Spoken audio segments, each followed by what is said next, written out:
So, hi guys, welcome back. This is now episode two of the Michael Ellis Show, and today we've got a good friend on. Is Mr. Matt Browne, and he's going to talk to us all about creating irresistible offers and persona building. Um, Indeed. so, f- First of all, how are you, Mark? I'm very good, Michael, and it's good to see you. Wishing you a happy new year. I haven't really spoken to you since before Christmas and the new year. Hope it went well for you. Went well here. Very quiet. We're in lockdown. I presume you're in the same thing.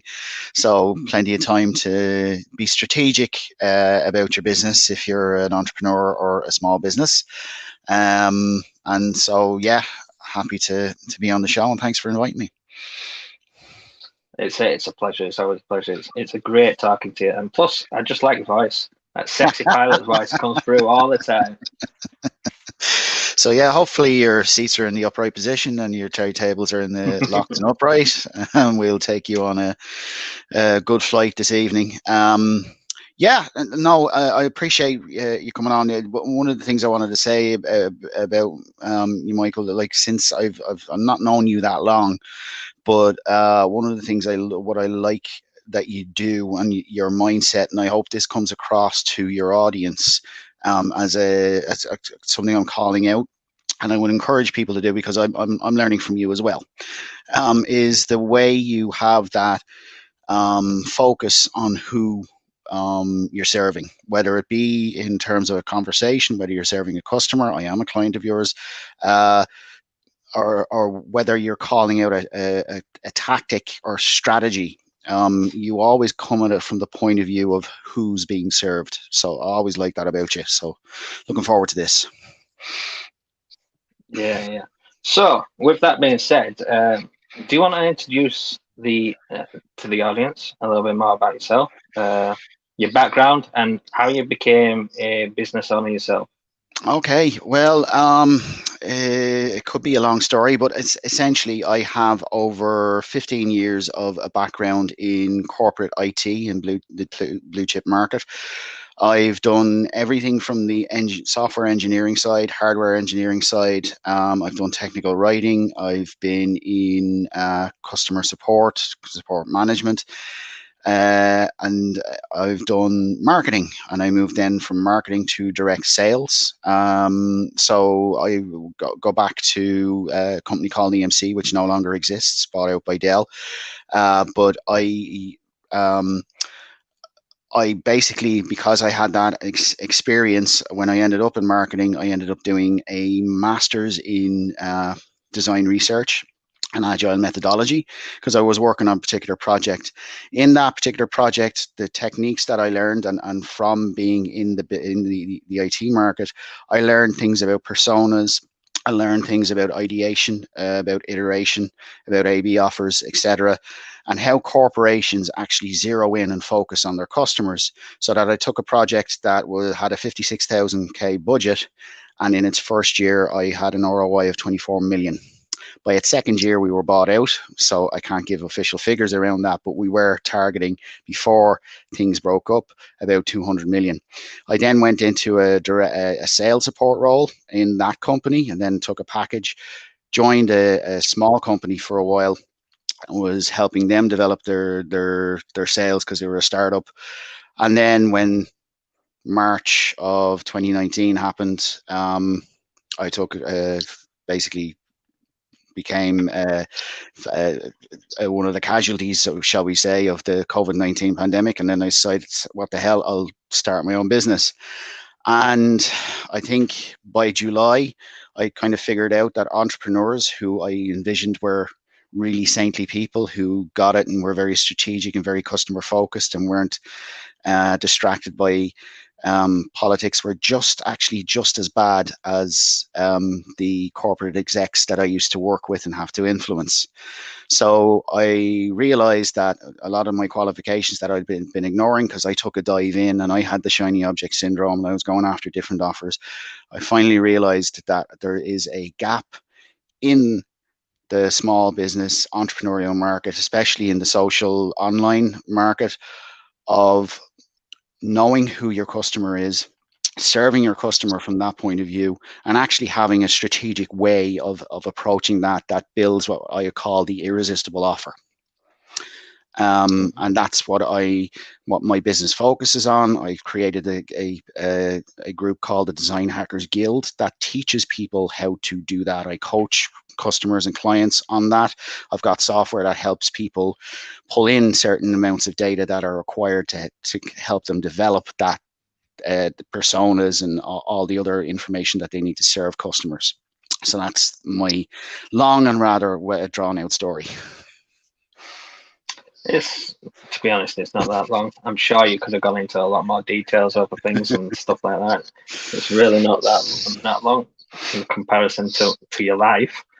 So it comes to the first question that I have that I have for you, and is there such a thing? Is there such a thing as an irresistible offer? No, there is not. And the way I teach this is there's no such thing as an irresistible offer. There isn't the universal irresistible offer. Okay. There's ways and means. I could say vanilla ice cream, and someone somewhere will go, ugh, no, hate that, right? I cannot make an irresistible offer. But because irresistible offers don't exist, it means that we have the capability of trying to create them. But what we do when we try to create that irresistible offer is we have to get to know the people who want what we can offer them. You need to know who you are, what you need to know a bit about yourself, and that's the first thing you need to do, is really to zero in what you're good at, and what is your focus, what are you passionate about, and what are you and not so much I'm passionate about a science fiction series or a football team. I'm passionate about helping someone deliver something. Where for me, I'm passionate about getting people to sit down and actually get an idea of their ideal customer with the persona, to the point where I would do it for free if I could. And if you've got something like that you're passionate about, then you go out and find the people who need your services and kind of get an idea of what they're going through. And this is why I think back in the first lockdown, out of the series of lockdowns that we've been in, but back in March when it was all brand new, I saw that every consumer out there, or every person that was a customer of somebody somewhere, their lives were going to change. And a lot of businesses weren't able to pivot. Somewhere, and some did rather spectacularly, especially restaurants with takeaways and who were able to do that. That's kind of you could say that's an obvious one. Well, it mightn't have been for a fish restaurant that was, top end. A lot of our businesses had to pivot. Now there's a lot of pressure on them, and I'll come back to that later in terms of what people can do now, because there's a disconnect, and I'll talk about that aspect of the Design Hackers Guild later. But in terms of every business in the world should be now sitting down and strategically looking at what is the lay of the land for my customers. I need to go and talk to my customers. What are they going through right now? What can I do to make things better? And that could mean a complete pivot and change into what you do, as what product and offer or service that you provide. But again, if you're focused on serving that customer, and you know the things that you're good at that can serve a customer, that's where you can be effective, and that's what's important. Yes, it's very important. So, I mean, you touched on it slightly briefly, in that little bit of insight that you just give us there. But what do you believe that should come first? Do you believe that you should? Do you believe that you should work out who your customer is first, or do you believe that you should focus in on yourself first, and really get to know what you want to do in the world before actually starting a business? Or I think that having jumped in the deep end, and I put my hands up, I am a sinner, miserable sinner. I jumped in first to try and get into affiliate marketing, and it was because I didn't know who I was. I didn't sound confident. Because I didn't know what I was offering, I was confusing my prospects to the point where they'd say no thanks, because I wasn't I didn't know what they wanted because I didn't know what I wanted. So I think that whole idea of personal development is really about getting a clear picture of who you are and what you're good at, and accepting that you're good at that. Um, and I think that's the first step. You do have to know who you are, and I don't. And again, you can get a coach that can help you clear that up, but fundamentally, you do before you need to, or if you don't do it before, you learn like I did, that you do have to sit back and say, what am I good at? What can I actually be effective at? That I know that I'm very good at, and even if other people don't get it, the people who do, who I'm trying to serve, will totally get it, because you can't please everybody. And once you have that perspective about yourself and you're sitting comfortably with it, which you should be, that's where you're able to take that clearer picture of, I need to help someone. And I think that's a lesson for anybody stepping into business for the first time, is don't just jump in and spray and pray, because it doesn't work. You need to know who you are. And at the end of the day, you're not selling your product or services per se, you're selling yourself. Just like you are, Michael, building your brand, I'm building my brand around who I am, selling myself, and from that I can sell the services and things that I'm good at doing and help people. They're buying, like I'm. That's the work I do, but they're buying me, and I think that's the same with anybody working with you or anybody else out there. That's the way it should be. Do you believe that? Do you believe that's the case even with affiliate marketing, though? When you are Yeah. promoting somebody else's product, are they still buying into you? Oh God, yes. I'm one of these people who, what's his name? Can't think of it right now. I buy in. I've seen this as well. The capitalist pig guy used to work in funnels. Oh, Steve Larson. Steve Larson. Steve Larson will say this as well, and will endorse this if he's watching. Hi, Steve. But you have to sell yourself. More so in affiliate marketing than because you can't. It's not about the product. It's about you and building the relationship with someone who's going to invest in that product because they're working with you.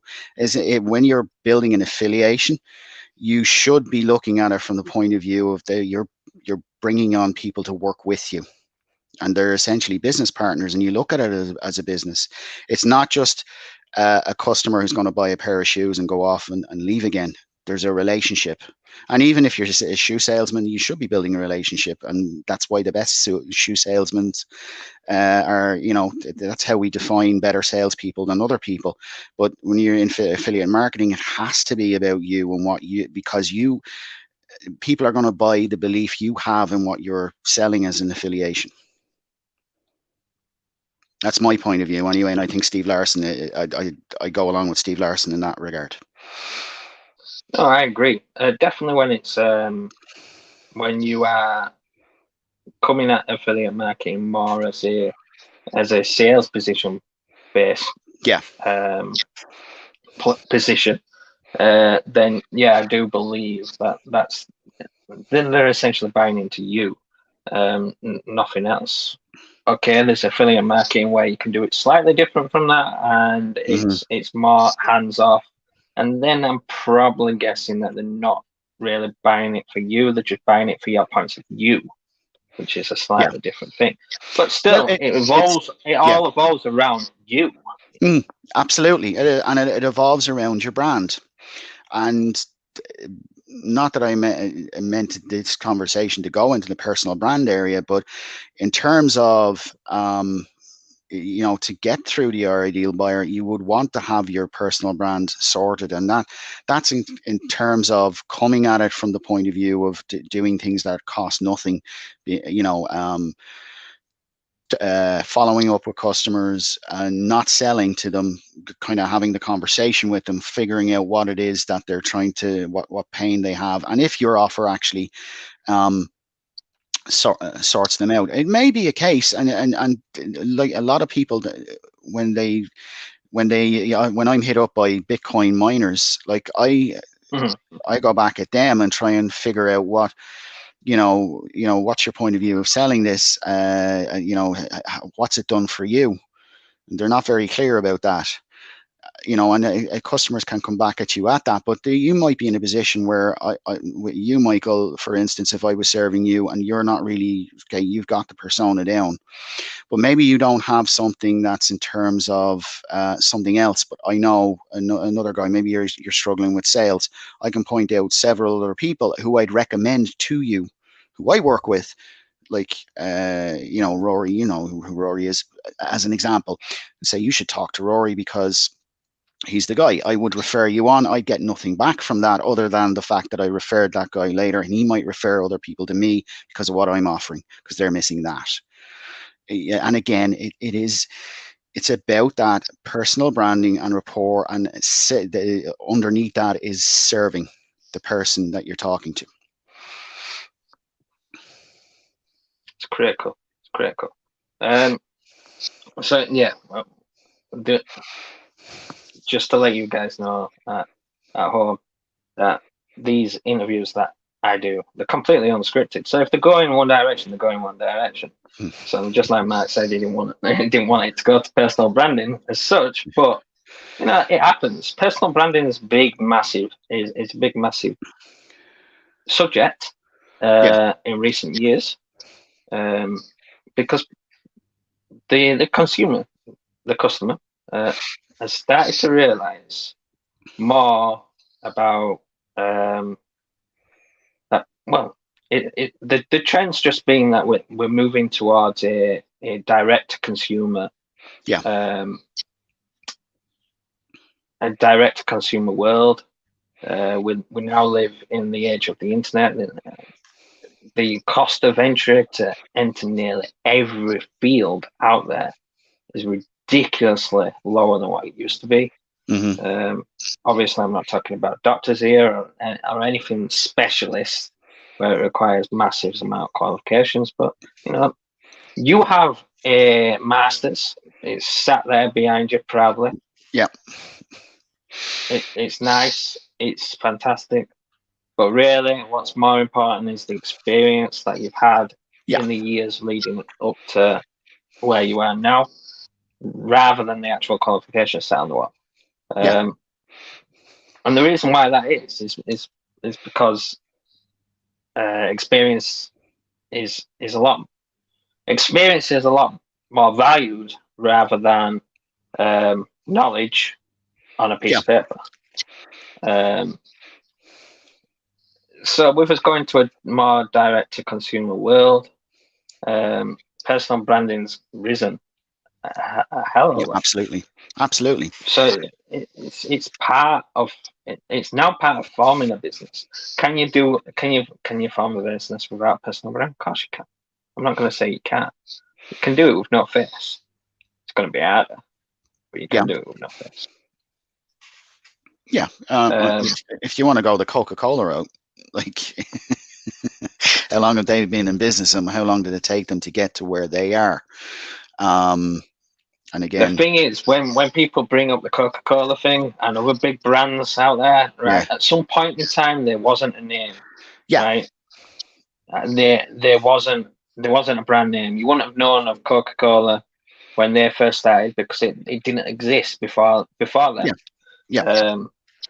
Now we all hear the stories of how Coca-Cola got started and this that, and other, but do we actually know how much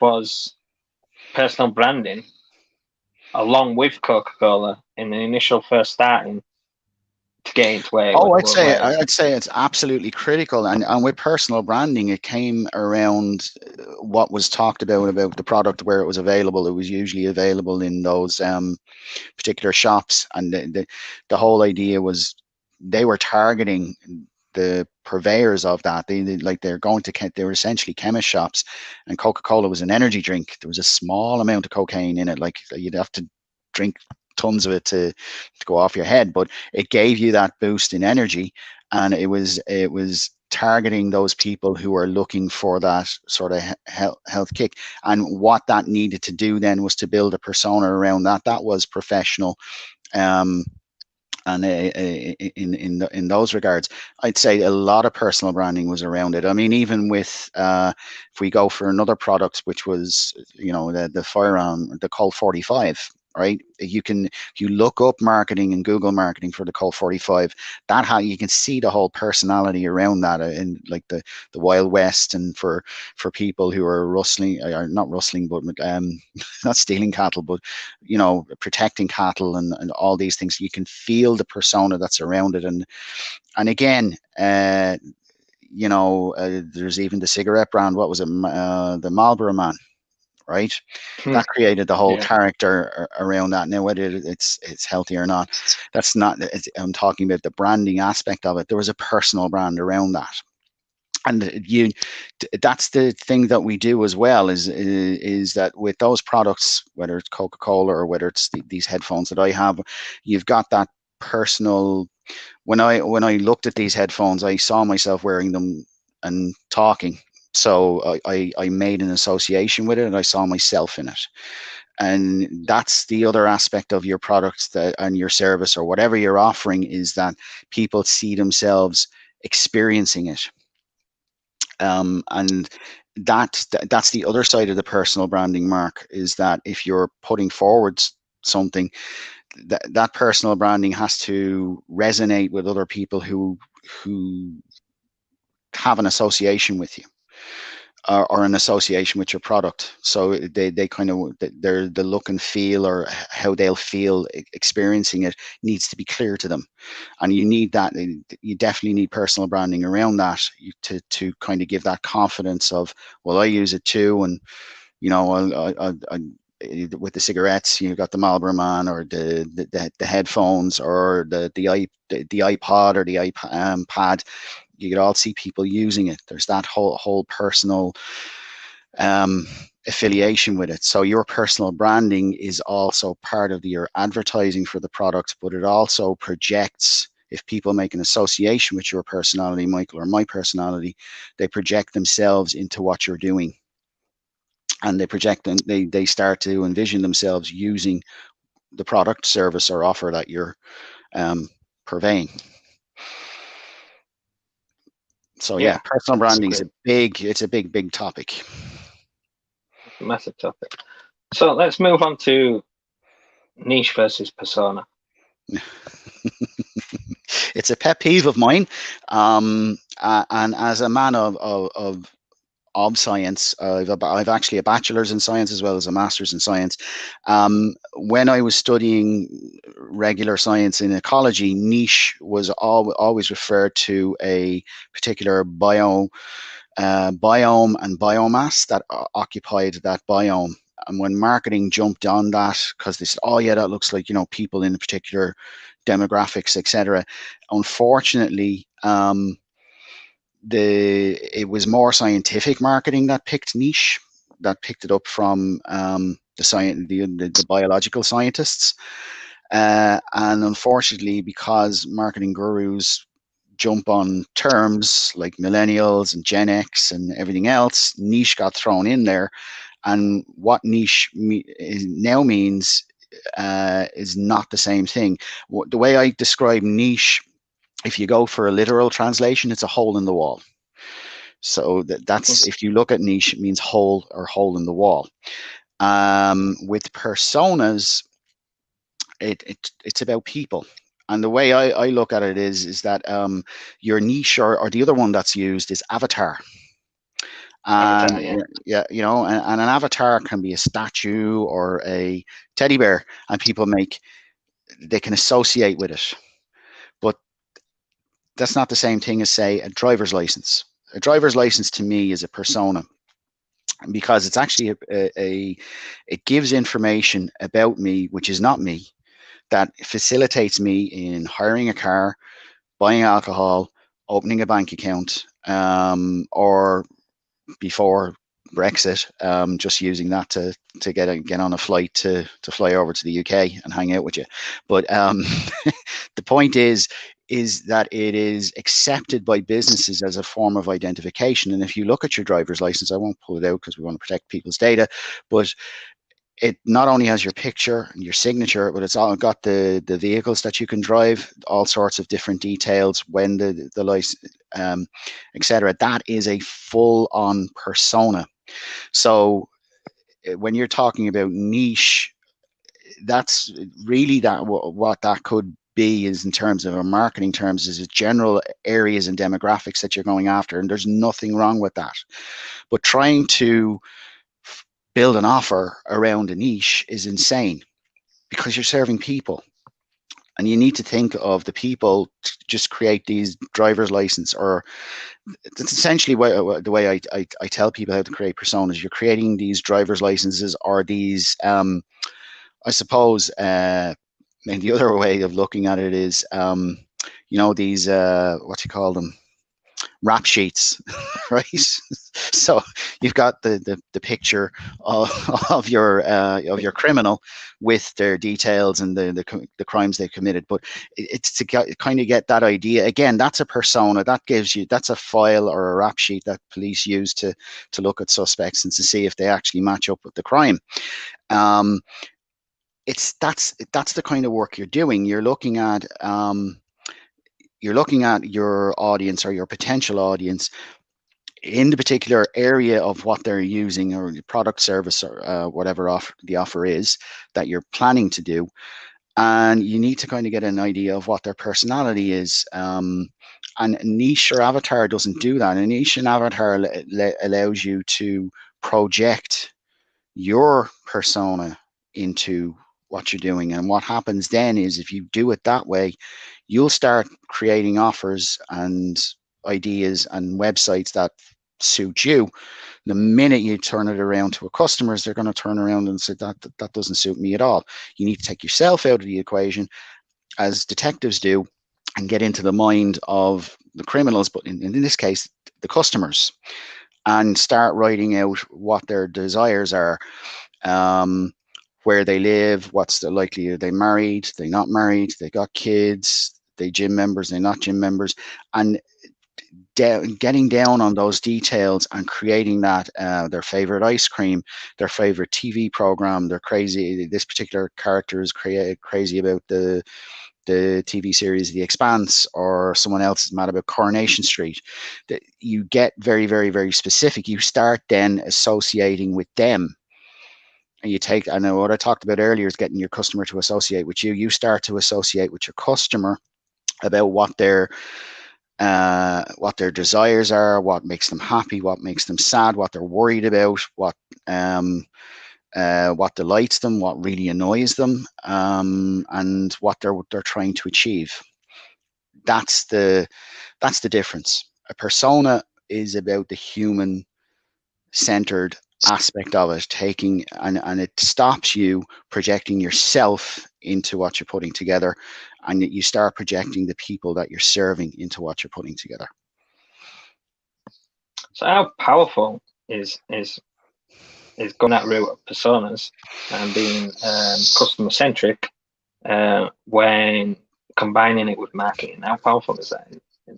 Does that have a massive impact on anyone who uses the internet gets creeped out by the fact that they search something and then something else comes up, or even worse still, you're having a conversation with your wife about drills or cookers, and then you go to Google later on, and as you're watching YouTube, you get ads about Harvey Norman's or something like that. That's freaky, and that's because it's powerful. The reason devices are listening to you, the reason Facebook pulls together all that data about you, is to create that very specific offer for you.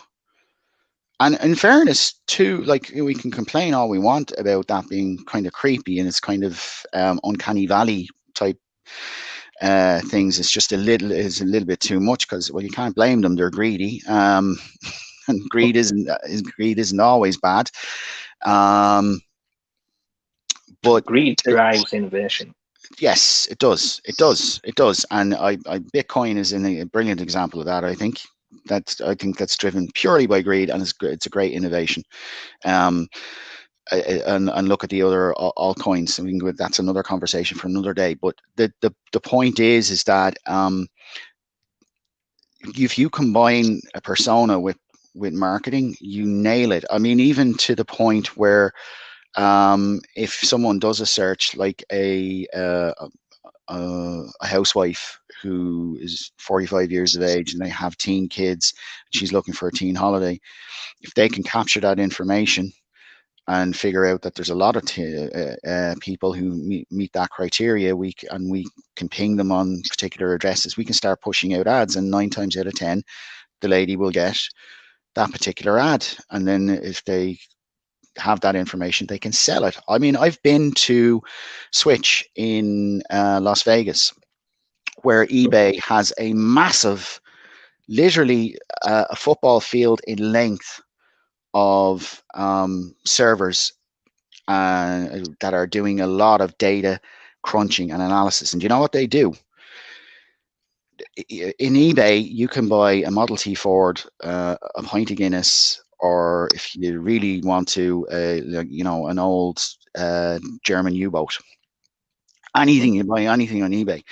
They're doing analytics to the point where they can go back to companies and they can go to Chanel, which they did.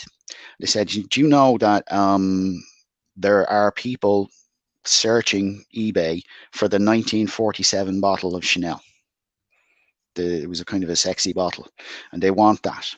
What did Chanel do? They bought that data off them. They put that offer out, the reintroducing this bottle of perfume with the sexy thing, bought up like hotcakes, because they're doing data analysis. And again, this is fundamentally what I'm trying to encourage people to do, because it works. It works for the customer, it works for you, and it takes the spraying and praying away. It changes it to a completely different level. You look at eBay now; they're making money hand over fist through data analysis. Right? That's why they don't care really about the auctions. They're making it off the data analysis. Amazon, it's the same thing. Amazon Web Services. Amazon should actually just be called Amazon Web Services with a gift shop attached to it. They make millions and millions and millions off web services because they're able to spin up that virtually.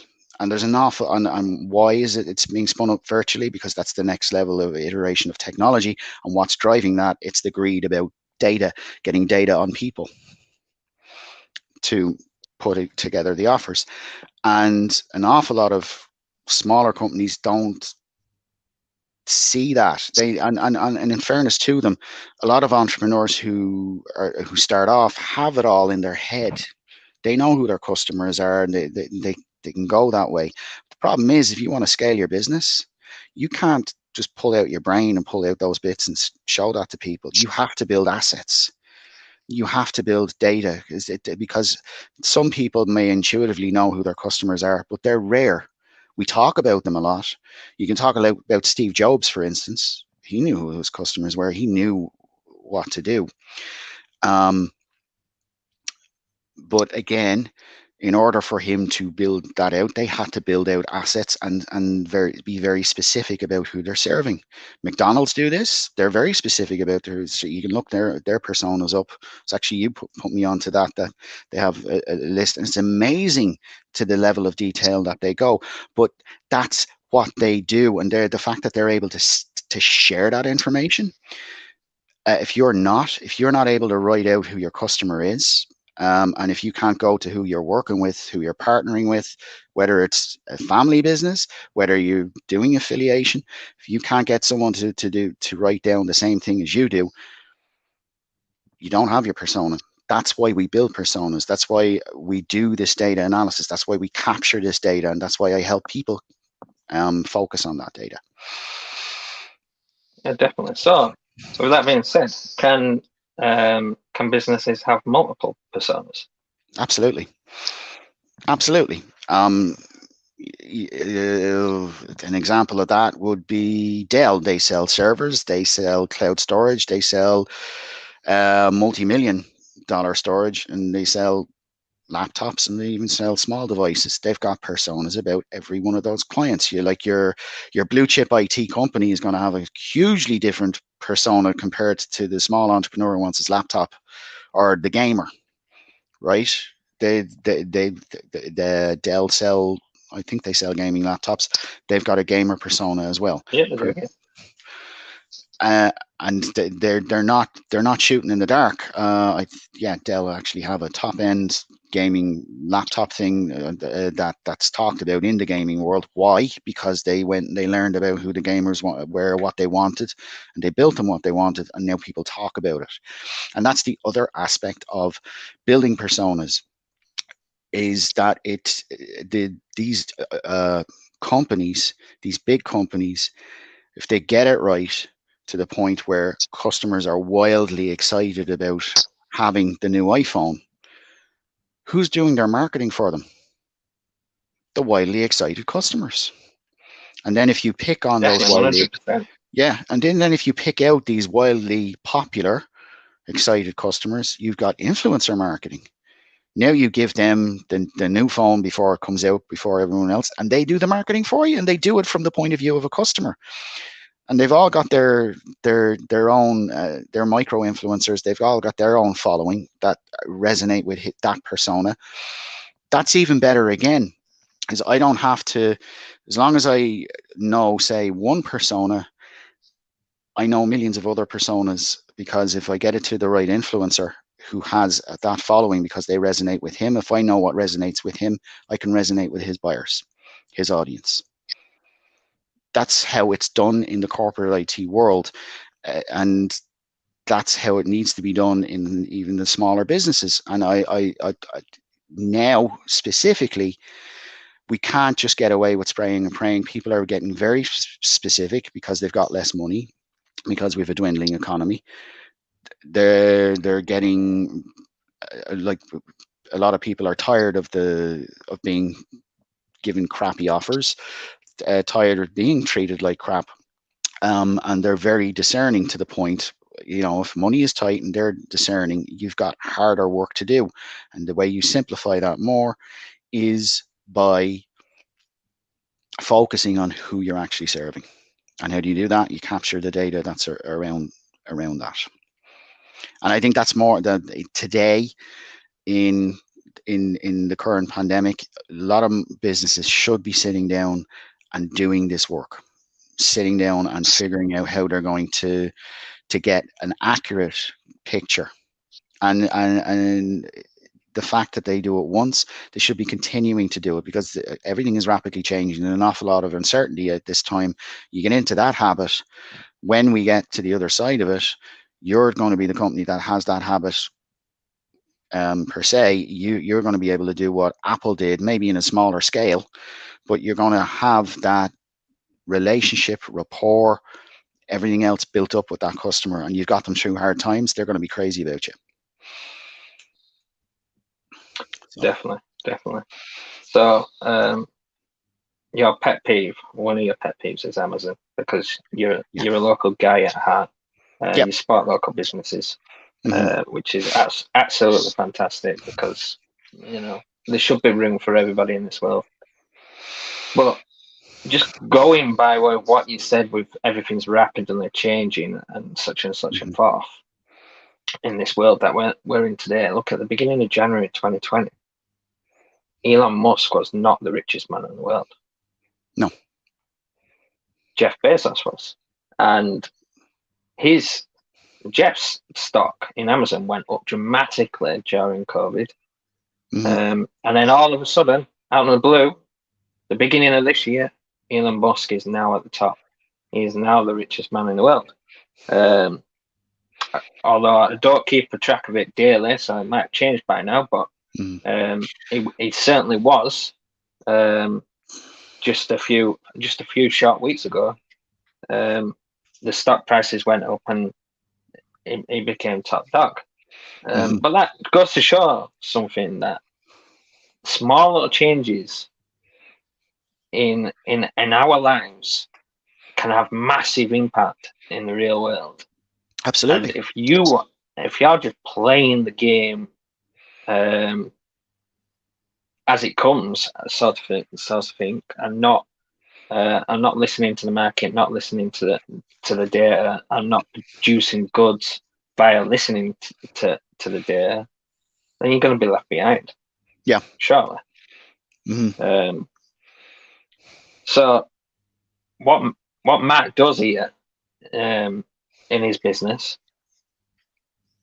is something that is something that's really really important in today's world. And it was important years ago, but I believe it's more important now than it's ever been, ever. Would you agree on that? That it's more important now than it's Well, ever been? I am biased, but fundamentally, back in July when back in July I did a Facebook video. I wasn't as comfortable as I am now being on camera, and I basically saw it was screaming at me like out of a void, and I felt like I was, John the Baptist, shouting in the desert, because nobody was. I know I've eventually met people who do this like yourself, but there was nobody that was focused on, even programs that I'd signed up to, was talking about who the customer was. It was talking about, this is what you can add this, add that. What if we had this? What if we had that? But there was no reference to the customer until later on, until this niche, your niche, figure out what your niche is. That's fine if you're doing a marketing thing, especially on demographics. That's all valid, but that doesn't get you down to boots on the ground, people that you're serving, people that want your product, people that want to have a good feeling when they're using your product. And if you're coming at them and with an offer, and then these Bitcoin miners just come at you, you could be making this, you could be making that, without any substance as to what it's done for you, and that this is how it could, I understand that you're struggling with this, but this will make things easier. There's none of that. And to get back to the fundamentals, it's about, at the end of the day, and especially today, we have to realize we're serving people, and there are an awful lot of people in pain. And particularly now, they're in so much pain that they're not going to put up with stupid people coming at them with spraying offers. Look at my link, or here's my product. It's a herbal tea. It'll sort you out. That's not, nobody's going to listen to that. Whereas before, you might have had a customer that was willing to do their due diligence themselves and say, yeah, I'll buy it off you because I looked it up and yeah, I see it does this, that, and the other. But now they're everybody is so anxious, and there's an awful lot of hysteria out there as well. It's going to be harder to be heard unless you're speaking directly to someone's heart, to get into the heart of the matter, the heart of the problem. And this is what we do in data science. It's called about getting to the heart of if you're building, say, an algorithm or something like that, it's the heart of your data model. And the heart of your data model is the person. It has to be focused on I say it's personas, it's people. It's people who have real problems that you can help them solve. It has to be about that. And if it's not, especially today, it's not going to work. Sorry, did you want to say something about that? No. Continue. I thought I heard something. Sorry. Because what I wanted to say is, you focused there about me focused on localities, and yes, I have with Amazon, as a friend of mine said, Dermot Murphy. He's a local businessman here who I'm working with. He says Amazon doesn't sponsor your local football team, whereas your small businesses have always done that. And probably haven't emphasized it enough. And small businesses have had the expletive deleted knocked out of them, right? They've suffered a lot, and a lot of people have spent a lot. There's a local restaurant down here that spent an awful lot of money for outside dining, and then we're told close. They were doing their best to meet the conditions. They were told to close. And I think there's a, whether you agree or disagree with the government, there has been, from the small business point of view, there's just been draconian measures brought in without reason or argument, especially when in our own community, we were looking at how to manage things, and everybody was by and large behaving properly, socially distancing, wearing masks, dining outside, and trying to support our own local businesses. And I can't even do that now. I can't go in. There's a couple of places I can get takeaway from, and I support them. But other than that, it's difficult for even shoe shops to do, and so forth. So, from my point of view, especially now, small businesses not only need to look at what their customers are doing, but they also need to kind of come together in a way where they are able to offer a collective that gives a broader offer to their focus community, and almost become an Amazon for the community, if that makes sense. That's what I'm trying to encourage small business to do. And again, one of the frustrating things I have had to deal with is, because they were in a panic to sell over the Christmas and get as much revenue in as they could before the next lockdown, I couldn't get them to look strategically as what comes after that. And what comes after that now, there's a lot of companies that are now reaching out to me saying we're in a complete mess. Whereas I wanted them to take the advantage of the Christmas idea. Yeah, definitely move your revenue, but pull back yourself, let your staff do whatever. Let's put together something that pulls in an interest and start building around that after after we close down. So I've harder work to do, but what I'm emphasizing here, and I'm sorry for going on a bit, but for local businesses, they do need to band together. That's why I've created the Design Hackers Guild. Now, it's granted it's a kind of a global community, but I'm trying to create that idea of the old merchant guilds that was more about the local problems, local businesses serving local situations, having local quality control, local pricing setting, local things. Guilds get slated in history books by different people, but if you're looking back to when guilds first arrived, that was after the Black Death, where millions of people died, to the point where you might be the single surviving person of a family of, say, 20. Guilds arose from that because they created a whole community spirit. And while we're not, thanks be to God, experiencing the deaths that experienced, we're still getting the effects of that pandemic, where businesses, it's commerce is really, really difficult. And I want to bring those communities together and again get them to focus on what their customers are going through right now. And that's really critically important to me anyway. It's why I'm very passionate about creating personas. I'm very passionate about people, to the point of building your business model around that persona, not fitting your customer in, shoving a square peg into a round hole, but actually building around that business model around your customer. Because again, we talked about it earlier, it's powerful. And then down the line, if we could pull off, if someone's watching here goes through that idea of even working with other businesses and building around that customer model, creating maybe a mini Amazon of different businesses that serve that community, they're going to be crazy about you when things actually get good again.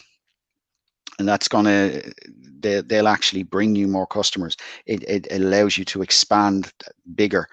And that's what I was trying to get through to other businesses at the time. But it's hard. And I understand that, because a lot of businesses, and I know this, owning a business, revenue. You have to bring in revenue. And I understand that. You have to make sales or you're not in the business.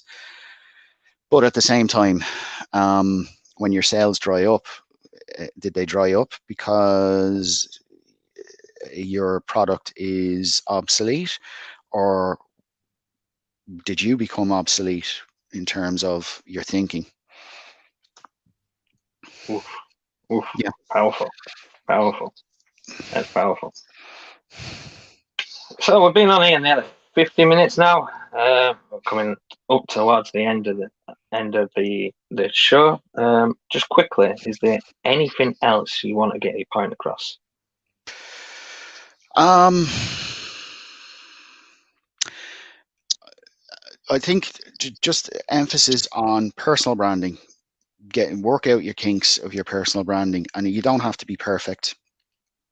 Go Design Hackers Guild. See that now. What was I going to say? Think local. Think about your personal branding and think strategically about your customers. Build personas. If you want to know more about personas, you can go to that link that Mike shared, or you can reach out directly to me I actually have a YouTube channel, Design Hackers Guild. You can go there. I can share with the link with Michael later. I've also got the Design Hackers Guild group on Facebook and on LinkedIn. And you can look me up on Facebook. I'm predominantly there at the moment. Just Mark Browne with an E distinguishes us from the other Browns who are horse thieves. But no, in seriousness, get your personal branding right. Figure out what you're really, really good at.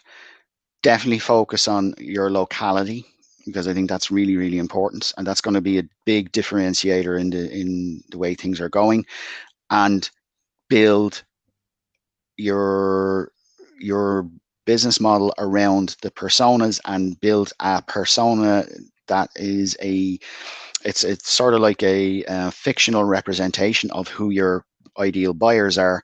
And if you do that, your offers, your everything else moves that much smoother and quicker. And even if you're making mistakes, you'll make them that quicker, and you'll be able to correct them that much quicker.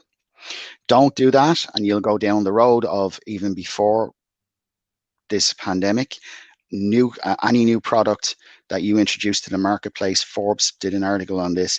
85% chance of you failing if you're introducing a new product, if you don't focus on designing your offer around your customer. So sorry for having on like that, but yeah, it's fine. It's absolutely fine. So yeah, guys, as you can see there, I just dropped down. If you visit michaeleellisonline.com/go/design hackers guild, that will send you across to Matt's beautiful website, where it'll have a lovely picture of him on there, and a call to action to free training. Do you want to just quickly run us by what this free training is that we actually have two on this page? We actually have two free trainings at the moment. The first one is persona creation, and I go through that. It's very, very specifically. I highly, highly recommend you sign up for it. It's completely free, and even if I don't hear from you again, if you're doing that, I think that's wonderful. The other one is, again, it's within the Design Hackers Guild, is online marketing, where I did a masterclass with myself and Paul Gray about that. And again, it takes the aspect of persona creation, and also business model generation and ideation. But the first thing you need to do is create the perfect persona, and then you start building things around it, like your business model, like your ideation, and your iteration, everything else. So yeah, that's fantastic. So yeah, if you just head over to michaeleellisonline.com/go/design hackers guild, and that'll send you straight across to his website, where you can check them out. It's been a pleasure having you on the show again, Mark. And I'm sure we'll do it again at some point. Yeah, it's always a pleasure talking to you. It's been likewise, fantastic Michael. having your insight on our show. And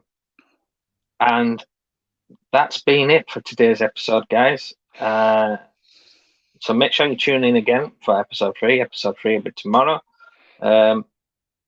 And we'll see you next time. Thanks again.